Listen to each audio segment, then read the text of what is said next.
மனிதர்கள் மத்தியில எந்த கருத்தை சொன்னாலும் எந்த விஷயத்தை சொன்னாலும் எல்லாவற்றிலும் எதிர்கருத்துடைய மக்கள் பரவலாக வாழக்கூடியதை பார்க்கிறோம்.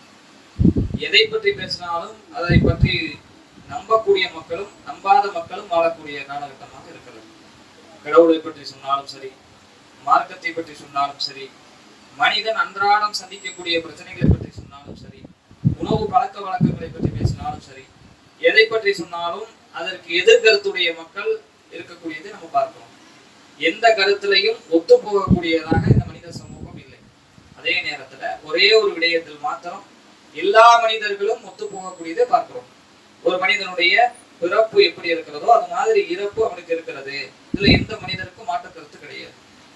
இந்த பூமியில பிறந்த நாம் கண்டிப்பாக ஒரு நாள் மரணித்தே தீருவோம் என்பதுல மாற்று கருத்து இல்லாத அனைவரும் ஒத்துக்கொள்ளக்கூடிய விஷயமாகத்தான் இருக்கிறது.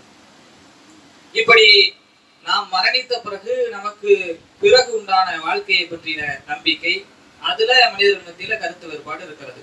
இஸ்லாத்தை பின்பற்றக்கூடிய நாம் ஒரு நாள் இந்த பூமியில மரணிப்போம். நம்முடைய மரணத்திற்கு பிறகு நமக்கு ஒரு வாழ்க்கை, கபருடைய வாழ்க்கை இருக்கிறது. அதற்கு பிறகு மறுமையுடைய விசாரணை இருக்கிறது. அதற்கு பிறகு நிரந்தரமான ஒரு வாழ்க்கை, அது நமக்கு நன்மையாகவோ தீமையாகவோ அமையலாம். அதற்கு பிறகுதான் நிலையான ஒரு வாழ்க்கை இருக்கிறது என்பதை நம்புகிறோம்.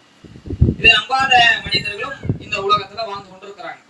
இப்படி நம்பிக்கையில பலவார இருக்கக்கூடிய மக்கள் மத்தியில மரணத்தை நம்பக்கூடிய நிலை இருக்கிறது.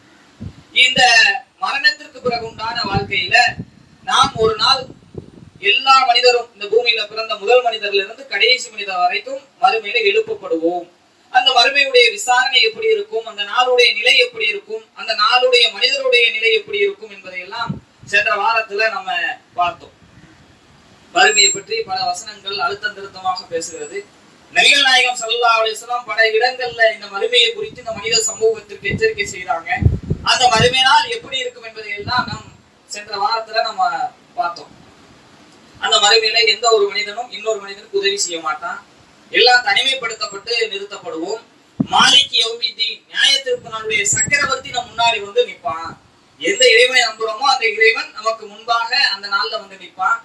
நாம் எந்த வானவர்களை நம்பிக்கை வைத்திருக்கிறோமோ, கண் முன்னாடி பார்க்காம நம்பிக்கை கொண்டிருக்கிறோமோ அந்த வானவர்களை பார்ப்போம். நரகத்தை பார்ப்போம், நரகத்துடைய வேதனை பார்ப்போம். மனிதர்கள் ஒன்று திரட்டப்படக்கூடிய நாள்ல நரகம் கட்டி கொண்டு வந்து இழுத்து வந்து நிறுத்தப்படும். அந்த நரகத்துடைய இறைச்சல், அந்த நரகத்துடைய வேதனை, அதுல மனிதன் புலம்பக்கூடியதை எல்லாம் நாம் பார்த்தோம். இந்த நாள் இவ்வளவு அதிபயங்கரமான இந்த நாள்ல நாம் கண்டிப்பாக நிறுத்தப்படுவோம். இந்த நாள்ல நாம் எப்படி இலகுவாக வெற்றி அடைவது, இந்த நாளுடைய கடுமையிலிருந்து நாம் தப்பிப்பது எப்படி என்பதை நாம் அறிந்து கொள்ள கடமைப்பட்டிருக்கிறோம். அதை இந்த வாரத்துல நாம் அறிந்து கொள்ளலாம். இந்த மறுமையில ஒரு மனிதன் இன்னொரு மனிதனை விட்டு விரண்டோடி தனிமைப்படுத்தப்படுவான். மனிதன் போய் நிற்கும் பொழுது அல்லாஹ் அழைத்து அவனுடைய நன்மை தீமையை பரிசோதித்து அவன் புறத்திலிருந்து அவனுக்கு ஏடுகளை வழங்கி நன்மை மிகுதியாக இருந்தால் அவனை சுவரத்திற்கும், தீமை அதிகமாக இருந்தால் அவனை நரகத்திற்கும் அனுப்புவான் என்பதை நம்புகிறோம். அதை கூட நம்ம போன வாரத்துல சொன்னோம். ஒரு மனிதன் அல்லாஹ்விடத்துல போய் பேரம் பேசுவான். நாம மறுமை நாள் அதிபயங்கரமான ஒரு நாள். நம்முடைய தலைக்கு மேல சூரியன் நிறுத்தப்படும். எந்த ஒரு மனிதனும் இன்னொரு மனிதனுக்கு உதவி செய்யவே மாட்டான், விசாரிக்க கூட மாட்டான். இரத்த பந்தங்கள் கூட விட்டுட்டு ஓடிடுவாங்க. நம்ம தனிமையாக நிறுத்தப்படக்கூடிய அந்த நாள்ல அல்லாஹ் நம்மை அழைத்து நமக்கு என்ன தருவான், என்ன நிலை என்பதை யானப்சி என்று ஒவ்வொருத்தரும் புலம்பிக் கொண்டிருக்கக்கூடிய நேரத்துல இந்த நாள்ல நம்ம எப்படியாவது தப்பிக்க வேண்டும், எதையாவது பகரமாக அல்லாஹ்வுக்கு ஈடாக கொடுத்துட்டு தப்பிச்சிடலாம், அல்லாஹ்விடத்துல பேரம் பேசலாம் என்று ஒரு பாவி போய் பேசுவதாக அல்லாஹ் திருமறை குர்ஆன்ல சொல்றான். ஒரு பாவி போய் அல்லாஹ்விடத்துல பேரம் பேசுவானாம். இதையெல்லாம் கொடுத்துட்டு நான் அல்லாஹ்விடத்துல இருந்து தப்பிச்சுக்கிடணும், இந்த நாளுடைய வேதனையில இருந்து தப்பிச்சுக்கிடணும், நரகத்துல போய் விழுந்து விடக் கூடாது என்பதற்காக ஒரு மனிதன் பேரம் பேசுவான் என்பதை நம்ம போன வாரத்துல பார்த்தோம். அல்லாஹ் சொல்றான், இவ் பஸ்ஸரூனஹும், அவர்களுக்கு எடுத்து காட்டப்படும். சொந்த பந்தங்கள் நிற்கிறது காட்டப்படும், நரகத்தை காட்டப்படும், சுவனத்தை காட்டப்படுது. எல்லாம் பார்த்த பிறகு யவத்துல் முஜ்ரிமுன் லவ் யத்ததியு மின் அதாபில் யௌமைதின், இந்த நாளுடைய வேதனையை பார்த்த ஒரு பாவி அல்லாஹ்விடத்தில் போய் பேசுவான், பேரம் பேசுவான். பி பனிஹி, என்னுடைய பிள்ளையை எடுத்துக்க, பா அஹீஹி, என்னுடைய சகோதரனை எடுத்துக்க, ஓ சாகிபதிஹி, நான் கட்டிய மனைவியை எடுத்துக்க. இந்த உன்னுடைய தந்தை அனைவரையும் எடுத்துக்க, இந்த நாளுடைய வேதனைக்கு பகரமாக எல்லாத்தையும் எடுத்து நரகத்துல போட்டு என்னை மட்டும் காப்பாற்றி விடுகிறேவா, இதுக்கு பகரமா என்னை மட்டும் வைத்துக்கொள், இப்படி அல்லாஹ்விடத்துல பரிந்து பேசுவான் என்பதை நம்ம பார்க்கிறோம். அந்த நாள்ல இருந்து தப்பிக்க வேண்டும் என்பதற்கு, அந்த நாளுடைய பயங்கரத்தை நாம் உணர்ந்து கொள்வதற்கு, அந்த நாளுடைய வேதனை, அந்த நாளுடைய சித்திரவதை, அந்த நாள்ல நரகத்தை பார்த்து விட்டு இந்த நாள்ல நானும் தப்பிக்கணும், என்னுடைய குடும்பத்தாரும் தப்பிக்கணும் என்ற நிலை இல்லாம மனிதன் அல்லாஹ்விடத்து பேசுவானாமா, நான் பெத்து வளர்த்து ஆளாக்கி என்னுடைய பிள்ளையை தூக்கி நரகத்துல போட்டு, என்னுடைய மனைவியை தூக்கி போட்டு, என்னுடைய அத்தாவை தூக்கி போட்டு, என்னுடைய அம்மாவை தூக்கி போட்டு, இந்த நல்லோர் தீயோர் யார் யார் இருந்தாங்களோ எல்லாத்தையும் போட்டுட்டு என்ன மட்டும் காப்பாத்திடுவா என்று அல்லாஹ்விடத்து பேசுவானாமா. அவ்வளவு பயங்கரமான நாள். அதற்கு அல்லாஹ் ஒத்துக்க மாட்டான், அவனை தூக்கி நரகத்துல எரிஞ்சிடுவான். அந்த நாள்ல சொந்த பந்தம் உதவாதது மாதிரி எந்த பேரமும் அல்லாஹ்விடத்தில் கிடையாது என்பதை அல்லாஹ் புரிய வைக்கிறான். அது மாதிரி இன்னொரு வசனத்துல சொல்லும் பொழுது, அம்மாமன் ஊத்திய கிதாபகு ஃபி சிமாரிஹி, யாருடைய இடது கரத்துல கிதாபுகள் கொடுக்கப்படுகிறதோ, யாரு தன்னுடைய இடது கரத்துல அல்லாஹ்வுடைய ஏட்டை, அந்த மனிதன் என்ன செயல்பாடுகள் வைத்திருக்கிறான் என்பதை பதிவு செய்திருக்கக்கூடிய புத்தகத்தை வாங்குகிறாங்களோ, அவங்க அந்த புத்தகத்தை கையில வாங்கிட்டு ஃபயக்கூடு, அவர்கள் சொல்வார்கள், யாலைத்தனி லம் யூத கிதாபியா, இந்த ஏட்டுக்கு என்ன நேர்ந்தது, இது என்னுடைய கையில கொடுக்கப்படாமல் இருந்திருக்க வேண்டாமா, வல மதிரி மா கிதாபியா, இந்த ஏட்ல எல்லாமே பதிவு செய்யப்பட்டிருக்கிறது, இது வழங்கப்படாமல் இருந்திருக்க வேண்டாமா, மா அதனா அன்னி மாலியா, என்னுடைய பொருளாதாரம் என்னுடைய செல்வம் எல்லாம் இன்றைக்கு என்னிடத்தில் இல்லை, எனக்கு உதவலையே, ஹலக்க அன்னி சுல்தான், என்னுடைய அதிகாரம் என்னுடைய பவர் எல்லாம் இந்த நாள்ல உதவலையே, இந்த நாள்ல எதுவும் என்னிடத்தில் இல்லையே, இந்த புத்தகத்துக்கு என்ன நேர்ந்தது, நான் மண்ணோட மண்ணா மக்கி போயிருக்க வேண்டாமா, திரும்ப எழுப்பப்படாமல் இருந்திருக்க வேண்டாமா, உயிருடன் புதைக்கப்பட்டு நாசமாய் இருக்க வேண்டாமா, இப்படி எல்லாம் மனிதன் புலம்புவான். அல்லாஹ் அடுத்து சொல்லுவான், ஹுதூஹு, அவனை பிடிங்க, ஃபஹுல்லுஹு, அவனுக்கு விலங்கு மாட்டுங்கள், சும்மல் ஜஹீம சொல்லு, அவனை கொண்டு போய் கருக்குங்க நரகத்துல போட்டு, இப்படி அல்லாஹ் சொல்லுவான். அவனை 70 முளை சங்கிலியால் பிணைச்சு அவனை இழுத்துட்டு போய் அவனை அடிச்சு கொண்டு போய் நரகத்துல போட்டு கருகச்சுக்கிங்க, இப்படி அல்லாஹ் சொல்வதாக திருமறை குர்ஆன்ல அல்லாஹ் சொல்றான். நரகத்துல சொந்த பந்தம் உதவாதது மாதிரி நம்முடைய காசு பணம் உதவாது, நம்முடைய பவர் அதிகாரம் அந்த நாள்ல உதவாது. அந்த நாள்ல இருந்து நம்ம எதை வைத்து தப்பிக்க முடியும்? யாரும் நமக்கு உதவ போறது இல்ல, யாரும் நமக்கு நிக்க போறது கிடையாது, நம்முடைய காசு பணமும் உதவாது, எதுவுமே உதவாத அந்த நாள்ல நம்ம எப்படி அந்த நாள்ல இருந்து தப்பிக்க முடியும்? அதிபயங்கரமான ஒரு நாள். அந்த நாள்ல நம்ம கண்டிப்பாக நிறுத்தப்படுவோம். இந்த உலகத்திலேயே பாத்தீங்கன்னா நம்ம இருக்கக்கூடிய பொழுதுபோக்குக்காக ஒரு சில பூங்காக்கள், அம்யூஸ்மெண்ட் பார்க்குகளுக்கு எல்லாம் போவாங்க. அங்க பாத்தீங்கன்னா நீண்ட வரிசையில நிப்பாங்க. ஒரு தூரில விளையாட வேண்டும்னா பெரிய வரிசையில நிக்கும்.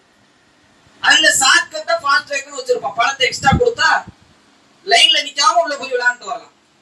டோல்கேட் போனீங்கன்னா இன்னைக்கு வேற ரூல்ஸ் மாத்திட்டான். ஒரு சில மாதங்களுக்கு முன்பாக கூட எடுத்துக்கிட்டீங்கன்னா எல்லா வரிசையா வாகனம் நிக்கும், பணம் கட்டிட்டு உள்ள போகணும். ஃபாஸ்ட் ட்ராக்னு தனியா வச்சிருப்பான், அவன் அந்த வழியா போயிடலாம். இலகுவாக ஒரு கூட்டத்தில இருந்து கடந்து போவதற்கு பெருசா ஒண்ணாக போறதுல கொஞ்ச நேரம் லைன்ல நின்றுட்டு போயிடலாம், எந்த கஷ்டமும் கிடையாது. தன்னுடைய சந்தோஷத்திற்காக கழிக்கக்கூடிய நேரத்துல கூட மனிதனை பொறுத்த வரைக்கும் இலகுவா ஷார்ட்கட்டா இது வழியாக தப்பிச்சு போயிட முடியுமா, சீக்கிரமா போயிட முடியுமா? டிராபிக்ல இருக்கும் போது பார்ப்பாங்க, ரொம்ப டிராபிக்கா இருக்கு தாண்டி போக முடியாதா, ஆப்போசிட்ல ஒன்வேல போயாவது தப்பிச்சு போக முடியுமா, டிராபிக்ல இருந்து எப்படியாவது இலகுவா அந்த கடந்து விட முடியுமா என்று பார்ப்போம். அதே கடினமான ஒரு நேரத்துல ஒரு இயற்கை பேரழிவுல சிக்கிட்டோம்னா அதுல இருந்து எப்படியாவது தப்பிக்கணும், என்ன செஞ்சாலும் தப்பிச்சு போக முடியுமா? அந்த நேரத்துல நம்முடைய காசை எடுத்துட்டு போகணும், நம்முடைய பொருளாதாரத்தை எடுத்துட்டு, இதெல்லாம் நினைக்க மாட்டோம். எப்படியாவது நம்முடைய உயிரை காப்பாற்றணும், ஏதாவது வழி மூலமா இலகுவா தப்பிச்சு ஓடிடணும், இப்படித்தான் பார்ப்போம். இதை விட அதிபயங்கரமான ஒரு நாள்ல நிக்கும் பொழுது எதுவுமே உதவாத நேரத்துல, சொந்த பந்தம் விட்டுட்டு ஓடுற நேரத்துல, காசு பணம் பவர் எதுவுமே உதவாத நேரத்துல எப்படியாவது ஈஸியா தப்பிக்க முடியுமா? இந்த நாள்ல எதை வச்சாலும் தப்பிச்சு நம்ம அதை கடந்து விட முடியுமா என்பது நம் யதார்த்தமா நம்முடைய உள்ளம் என்னும். மனசு அப்படித்தான். இப்படிப்பட்ட மனிதர்களை உணர்ந்த நபிகள் நாயகம் ஸல்லல்லாஹு அலைஹி வஸல்லம் சொல்றாங்க, தன்னுடைய சகாபாக்கள் இருக்கக்கூடிய சபையில தன்னுடைய தோழர்களை பார்த்து சொல்றாங்க, அன் அக்ஸரி மா யுதுகின் நாஸ ஜன்னா, தோழர்களே சுவனத்திற்கு ஈஸியா சுலபமாக செல்லக்கூடிய வழியே உங்களுக்கு சொல்லி தரட்டுமா? ஒரு விடயம் இருக்கிறது, ஒரு வழி இருக்கிறது, அந்த கடுமையான நெருக்கடியான நாள்ல பார்வைகள் எல்லாம் நிலை குத்தி போய் நிக்கக்கூடிய நாள்ல நீங்க ஈஸியா சொர்க்கத்துக்கு போகக்கூடிய விஷயத்தை உங்களுக்கு சொல்லட்டுமா என்று கேட்கிறாங்க. சகாபாக்களுக்கு அல்வா சாப்பிடுற மாதிரி விஷயம் இது. அவ்வளவு சந்தோஷமாக அல்லாஹ்வுடைய தூதரே சொல்லுங்க, எங்களுக்கு அதை சொல்லித்தாங்கன்னு கேட்கிறாங்க. ஏனென்றால் நம்மை விட கூடுதலாக பல மடங்கு கூடுதலாக இந்த மார்க்கத்தையும் மறுமையும் நரகத்தையும் சுவனத்தையும் நம்பக்கூடிய மக்கள், அந்த சுவனத்துல வெற்றி அடைய வேண்டும் என்று எல்லாத்தையும் இந்த உலகத்துல துறந்து வந்திருக்கக்கூடிய மக்கள், அந்த நாளுடைய பயங்கரம் அதனுடைய வேதனை அவங்க உணர்ந்து வைத்திருக்கிறாங்க. அந்த நாள்ல ஈஸியா தப்பிச்சு போறதுன்னா, மறுமையை கடந்து போறதுன்னா, சுவனத்துக்கு ஈஸியா போய் வெற்றி அடைகிறதுன்னா எவ்வளவு பெரிய விஷயம் சொல்லுங்க என்று கேட்கிறாங்க.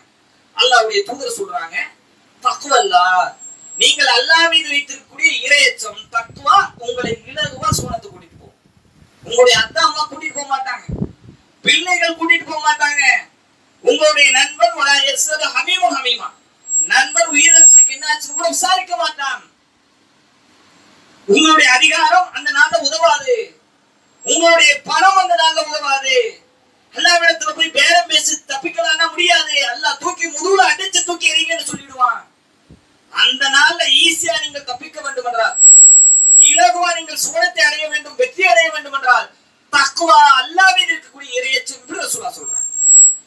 அல்லாஹ்வை நம்புங்க, அல்லாஹ்வை பயப்படுங்க. உங்களுடைய ஒவ்வொரு அணுவிலும் உங்களுடைய இறைவன் நம்மை கண்காணித்துக் கொண்டிருக்கிற அந்த உள்ளச்சத்தை ஏற்படுத்திக் கொள்ளுங்க. அந்த தக்வா உங்கள் உள்ளத்தில் இருந்தால் அது உங்களை ஈஸியா கூட்டிட்டு போகும். அது மாதிரி மேலும் நபிகள் நாயகம் அடுத்து இரண்டாவது விடயத்தை சொல்றாங்க. இரண்டாவதாக நற்பண்புகள், நல்ல குணங்கள் உங்களை மறுமைக்கு கூட்டிட்டு போகும். ஒரு புறத்துல தக்வாவை நிரப்பி வைத்துக்கிடுங்க, இன்னொரு புறத்துல நல்லவனாக இந்த உலகத்துல வாழுங்க, நற்பண்புகளோடு வாழுங்க. இந்த உலகம் அற்பமானது, எல்லாம் நம்புறோம், நம்ம மரணி போகணும், யாருக்கும் மாற்றுக்கிறது கிடையாது. ஆனா இந்த உலகத்துடைய வாழ்க்கையில எடுத்து பாருங்க, நல்ல பண்புகள் நல்ல குணநலங்களை தொலைச்சிட்டு வாழ்ந்துகிட்டு இருக்கிறோம். நபிகள் நாயகம் சொல்றாங்க, நீங்கள் ஈஸியா சொர்க்கத்துக்கு போகணுமா, அல்லாஹ்வை நம்புங்க, அல்லாஹ்வை பயப்படுங்க, நற்குணத்தோட நல்ல பண்புகளோட உங்களுடைய வாழ்க்கையை அமைத்துக் கொள்ளுங்கள்.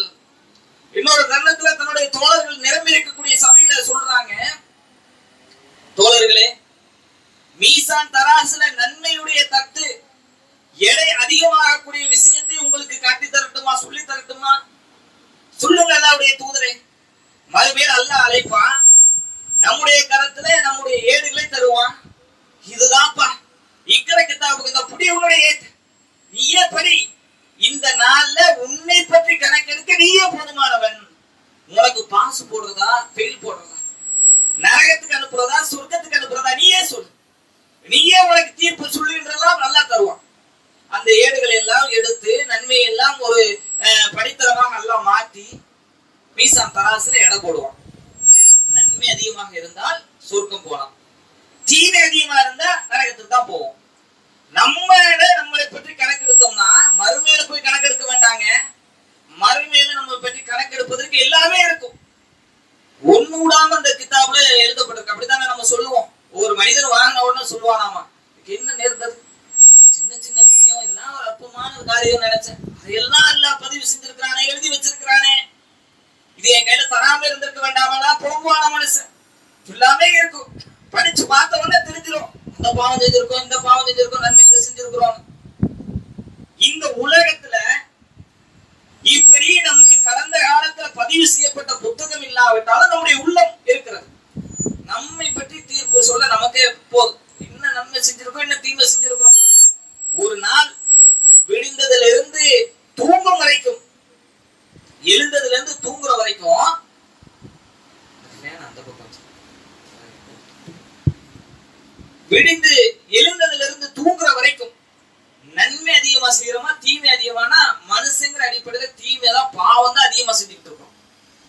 இது ஒரு நாள் கலைஞ்சிருச்சு, அடுத்த நாள் இப்படி நம்முடைய வாழ்க்கையில் எடுத்துக்கிட்டீங்கன்னா, ஆண்களா இருந்தாலும் சரி பெண்களாக இருந்தாலும் சரி, நன்மையை விட தீமை தான், பாவம் தான் அதிகமா செய்யறோம். அடுத்தவனை பத்தி சர்வசாதாரணமா பேசிட்டு போயிடுறோம், புறம் பேசுறோம், அவதூறு, எத்தனையோ விடயங்கள் இருக்கிறது. பாவம் தான் அதிகமா சேர்த்துக்கிட்டு இருக்கிறோம்.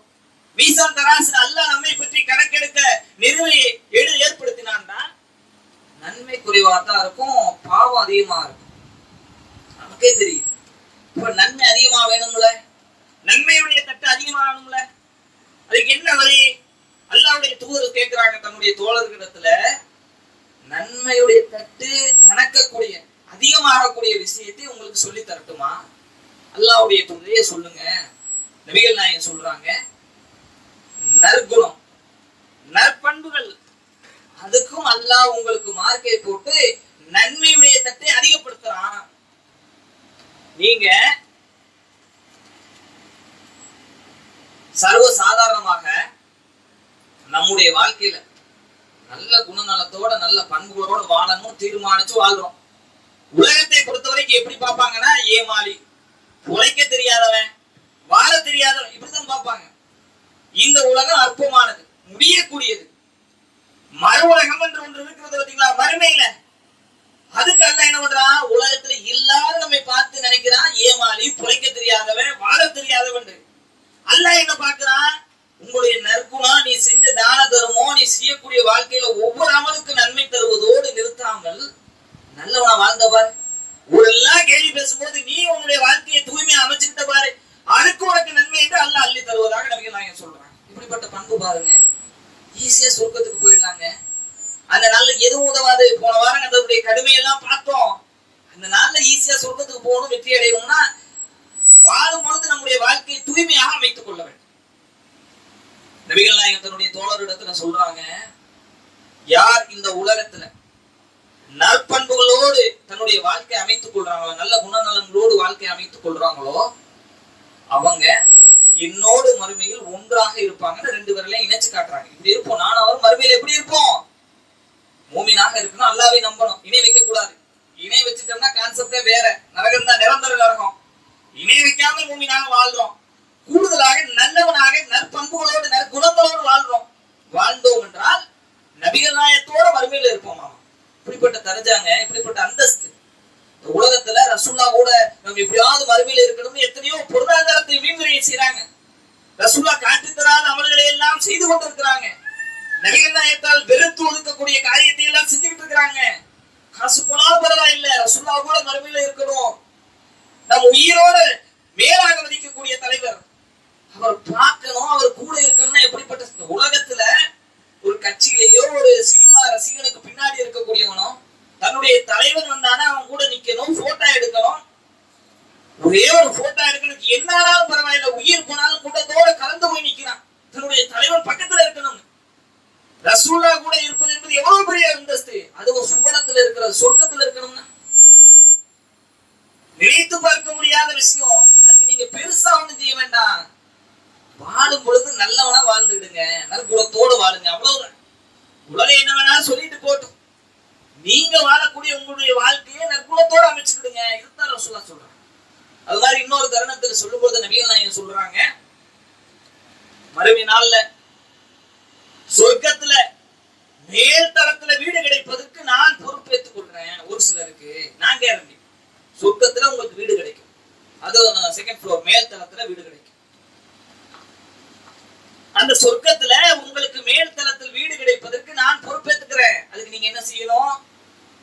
நபிகள் நாயகம் சொல்லும் பொழுது, அல்லாஹ்வை நம்பிக்கை கொண்டு நற்குணத்தோடு உங்களுடைய வாழ்க்கை அமைத்துக் கொள்ளணும். நல்ல குணநலங்களோடு உங்களுடைய வாழ்க்கை அமைத்துக் கொண்டால் சுவனத்துல உங்களுக்கு வீடு கிடைப்பதற்கு, மாளிகை கிடைப்பதற்கு நான் பொறுப்பேற்றுக்கிறேன். நான் கேரண்டி. நபிகள் நாயகத்துடைய கேரண்டி என்பது அல்லாஹ்வுடைய வாக்குறுதி. தன்னுடைய தூதர் மூலமாக இந்த மனித சமூகத்திற்கு அல்லாஹ் சொல்றான், நீங்க உங்களுடைய வாழ்க்கையை தூய்மையாக அமைத்துக் கொண்டால் உங்களுக்கு சுவனத்துல மேல் தளத்துல வீடு கிடைக்கும். இப்படிப்பட்ட பாக்கியம் இந்த உலகத்தோடு தானே எல்லாத்தையும் ஒப்பிட்டு பார்க்கிறோம். உலகத்தோட ஒப்பிட்டு பாருங்க. நம்ம பகுதியில ஒரு சென்ட் இடம் வாங்கணும்னா 3 லட்சம், 4 லட்சம், 5 லட்சம் சொல்றாங்களா? ஒரு வீடு கட்டுவதற்கு குறைந்தபட்சம் ஒரு சென்ட்ல எல்லாம் கட்டினா வீடு உருப்படியா இருக்காது. 2-3 சென்ட் இருந்தா நல்ல ராகத்தா இருக்கும். பங்களா கட்டணும்னா எத்தனை சென்ட் வேணும்? இந்த திருப்பூர்ல ஒரு பங்களா அளவுக்கு வீடு கட்ட வேண்டும் என்றால், திருப்பூர்லயோ நம்ம ஹவுசிங்லயே விஜயபுரத்திலே கட்டணும்னா எத்தனை சென்ட் இடம் வேணும்? ஒரு 25-30 சென்ட் இடம் வேணும். ஒரு சென்ட்டுக்கு 5 லட்சம் ரூபாய் வச்சுக்கிடுங்க. 20 சென்ட்னா எவ்வளவு ஆச்சு? அது கோடி கணக்குல வந்துருச்சு. பங்களா கட்டணும்னா அதுக்கு கோடி கணக்குல பொருளாதாரம். மறுமையில அல்ல சுவனத்துல மேற்தளத்துல ஒரு பெரிய பங்களாவை தரேன்னு சொல்றான். மறுமை எப்படிப்பட்டது? ஒண்ணுமே இல்லைங்க. இங்க ஒரு சென்ட் என்பது 5 லட்சம் ரூபாய் பக்கத்துல நெருக்கமா வருது. 4 வருது, 3 வருது, இடத்தை பொறுத்து வருது. 5 லட்சம் ரூபாய் வச்சுக்கிடுங்க. ஒரே ஒரு சென்ட். திருப்பூர்ல மெயினான இடங்கள்ல வாங்கணும்னா பல லட்சம், 10 லட்சம், 20 லட்சம், 40 லட்சம், 1 கோடி ரூபாய்க்குலாம் இடம் இருக்கு. இந்த ஒட்டுமொத்த திருப்பூரை வாங்கணும்னா எவ்வளவு லட்சம் பொருளாதாரம் ஆகும்? சென்னையில எடுத்துக்கிட்டீங்கன்னா கோடி கணக்குல, துபாயில எடுத்துக்கிட்டீங்கன்னா பல கோடி கணக்குல இருக்குது ஒரு சென்டுடைய வேல்யூ. எல்லாத்தையும் ஒருத்தர் வச்சிருந்தா எவ்வளவு பெரிய பணக்காரர் இருப்பாரு. இந்த உலகத்தில் இருக்கிற அனைத்து இடமும் என்னுடைய பேர்ல இருக்குது. திருப்பூர்ல எந்த இடத்தை எடுத்தாலும் என் பேர் தான். எல்லாத்தையும் வாடகைக்கு வச்சிருக்கிறேன். சென்னை, தமிழ்நாடு, இந்தியா, உலகம், அமெரிக்கா, எல்லா பூமியும் இருந்தா எவ்வளவு பெரிய கோடீஸ்வரன். கற்பனை எல்லாம் பண்ணி பார்க்க முடியாது. நபிகள் நாயகம் சொல்றாங்க, சுவனத்துல ஒரு சாட்டையை சுத்தி வைக்கக்கூடிய அளவிற்கு ஒரு இடம் உங்களுக்கு கிடைக்குமானால் இந்த உலகத்தில் இருக்கக்கூடிய ஒட்டுமொத்த பொக்கிஷங்கள், பணம், காசு, நகை எல்லாம் இருக்குது பார்த்தீங்களா, ஒட்டுமொத்த உலகத்தில் இருக்கக்கூடிய அனைத்தை விட சிறந்தது, அது கூடுதல் மதிப்புடையது சொல்றாங்க. சுவனத்துடைய ஒரு ஸ்கொயர் ஃபீட்டுங்கிறது திருப்பூர்ல இருக்கிற எல்லா இடமும் என் பேர்ல இருக்கு.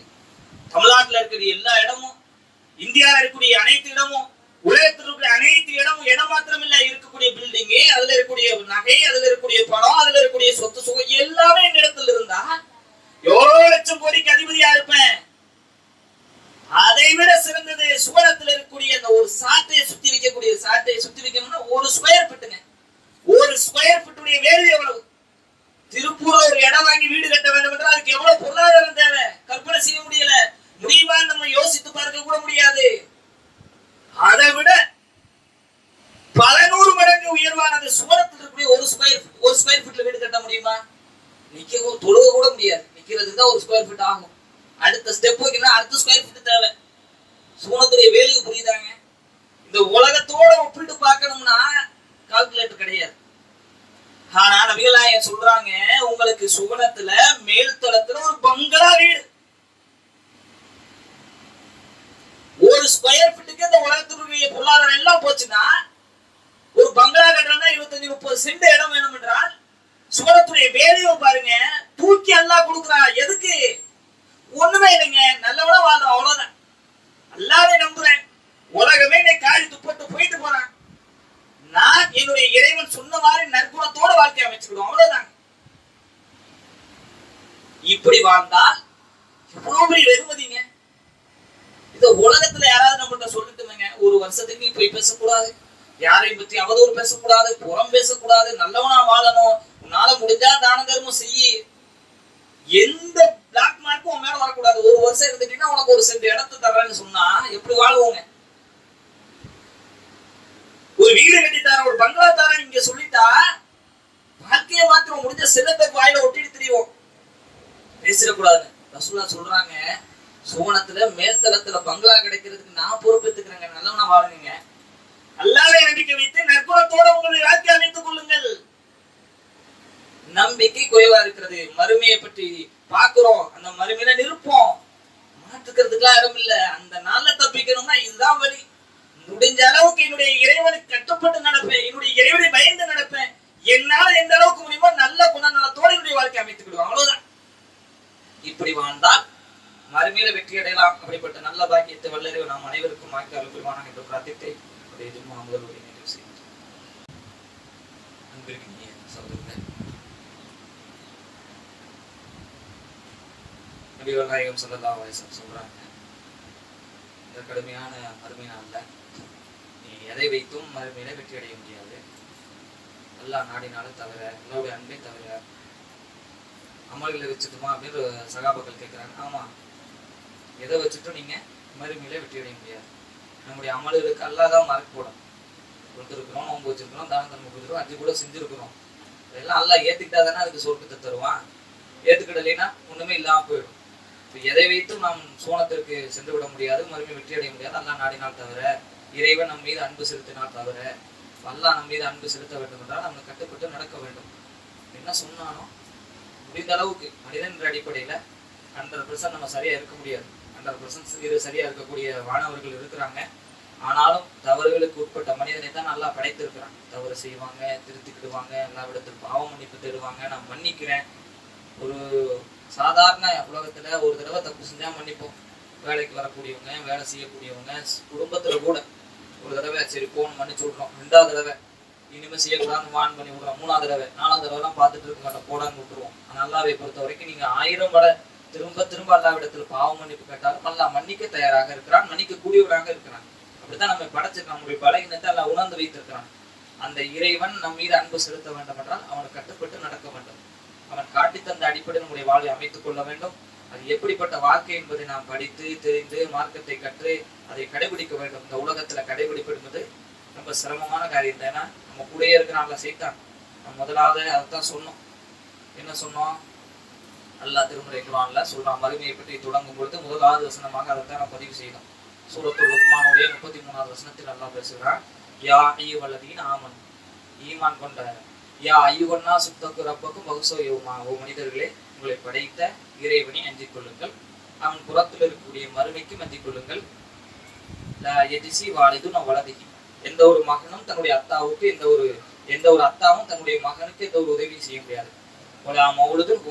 வாழ்க்கையும் செய்யாது. அது மாதிரி மகனும் அத்தாவுக்கு உதவி செய்ய முடியாது. இன்ன வாதல்லாஹி ஹக்கும், இது அல்லாஹ்வுடைய வாக்குறுதி, அல்லாஹ்வுடைய உண்மை. நிச்சயமா பார்ப்பீங்க. மறுமை நாள்ல நீங்க வந்து நிற்கும் பொழுது உங்களுக்கு உங்க பையனும் உதவ மாட்டார், நீங்க உங்க பையனுக்கு உதவ மாட்டீங்க, யாரும் யாருக்கும் உதவ முடியாது. இது அல்லாஹ்வுடைய உண்மை. நீங்க நிச்சயமா பார்ப்பீங்க. ஏமாற்றுக்காரன் உங்க கூடயே இருக்கிறான சைத்தான் உங்களை ஏமாற்றி விட வேண்டாம் அந்த உலகத்தை காட்டி அல்லாஹ் சொல்றான். மறுமையில நீங்க அந்த நாள்ல யாரும் உதவ மாட்டாங்க. வெற்றி அடைய வேண்டும் என்றால் உங்க கூடயே இருக்கிறான ஏமாற்றுக்காரன் அவன் இந்த உலகத்தை காட்டி உங்களை ஏமாத்தி விட வேண்டாம். இந்த உலகத்தை காட்டி நம்மளை ஏமாத்துவான். இப்படிலாம் இருந்தா இப்படிலாம் வாழ முடியாது, சிரமம், அப்படி வாழாத, இப்படி செய்ய அப்படி செய்ய என்று சொல்லுவான். ஆனாலும் மறுமையை இலக்காக கொண்டு வாழ்ந்து கொண்டிருக்கிறோம்னா நம்முடைய வாழ்க்கை இந்த உலகத்துல செம்மைப்படுத்தி கொண்டால் இன்றைக்கு மரணித்தால் கூட நாம் இன்ஷா அல்லாஹ் வெற்றி அடைந்து விடுவோம். நம்முடைய மரணம் நம்மை எதிர்நோக்கி காத்து கொண்டிருக்கிறது. அப்பதை நம்ம உள்ளத்துல பதிவு செய்து கொண்டு நம்முடைய வாழ்க்கையை செம்மைப்படுத்த வேண்டும். அப்படிப்பட்ட நல்ல பாக்கியத்தை வல்ல இறைவன் நாம் அனைவருக்கும் ஆக்கி அனுப்புவானா என்று பிரார்த்தித்து